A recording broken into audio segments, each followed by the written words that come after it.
Okay, so in this video, we're going to explore the C major scale in 5th position. We're going to review our C major chords with emphasis on the D minor, which is our only new one. Beyond that, we'll have all of our open position chords in that key. We're going to talk about adding melody notes to our chords, as well as walking bass notes, and we will just review our strumming to make sure that we're good there before we go ahead and move on to some new things next time. So C major in 5th position, like so.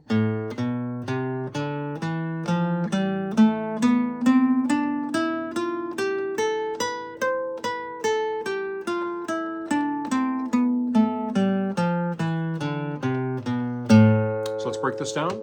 We're going to go ahead and say the finger numbers along with transition. So it's going to be 5th position, 1, 3, 4, 1, 3, 4, 1, 3.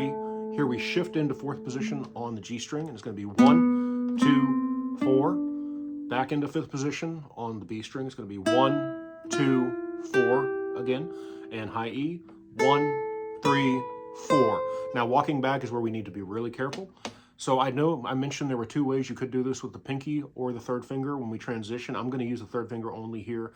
I think it's the best way to go, but if you're comfortable using the pinky and it's consistent, that's fine too. So walking back up, it's going to be 4, 3, 1, 4, 2, 1. Here's our transition. 3 is going to be on the 7th where it would normally fall.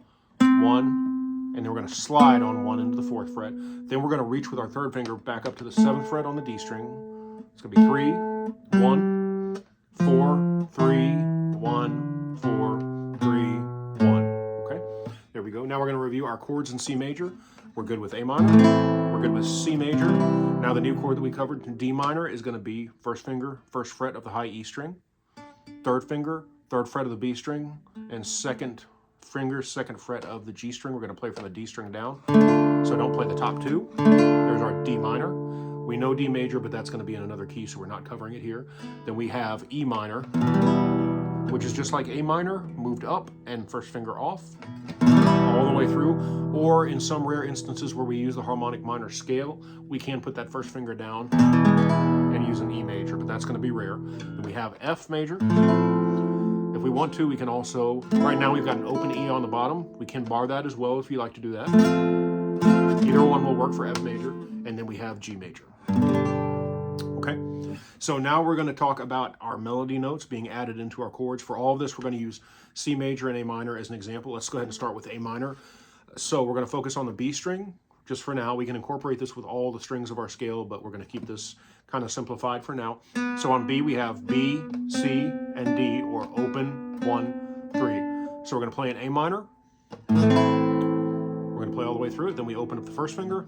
Then we're going to put the 3rd finger on the 3rd fret of the D string. I'm sorry, B string, which is a D note. And back to 1. So finger number is going to be 1, open, 3, 1. Same thing with a C chord. So if you're strumming,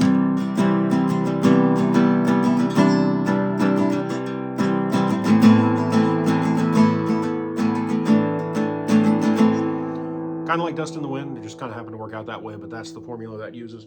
Now we're going to talk about adding a bass note, a walking bass note between 2 chords. Again, A minor and C. So what do we have between A and C in our scale or our alphabet is going to be a B, right? So if we think about our scale, A string, B, C. So A minor chord, we're going to add a B, 2nd finger, 2nd fret, A string, and then transition to the C. So again, that's going to be A minor with the open A string, then 2nd finger moves up, we play that B by itself, then we transition to our C chord, so 2nd finger comes back down, 3rd finger goes up. We're also going to do the same thing coming down, so here, 3rd finger comes off, 2nd finger goes up to the B, and we transition back to A minor, so like...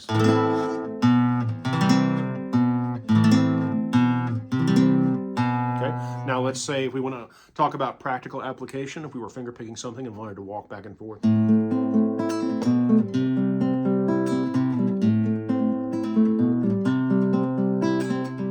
Okay, so there's that. So that was both melody and adding bass notes. So the melody, of course, is going to generally be our higher register, and our bass is going to be our lower register, usually walking between 2 bass notes for 2 separate chords.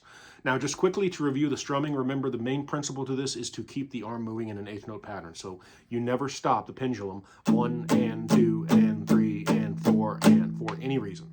Okay, so What we're going to do here to review is we're going to take out the and of 1 and beat 3. And what that means is not that we don't make the stroke, but that we just don't play it.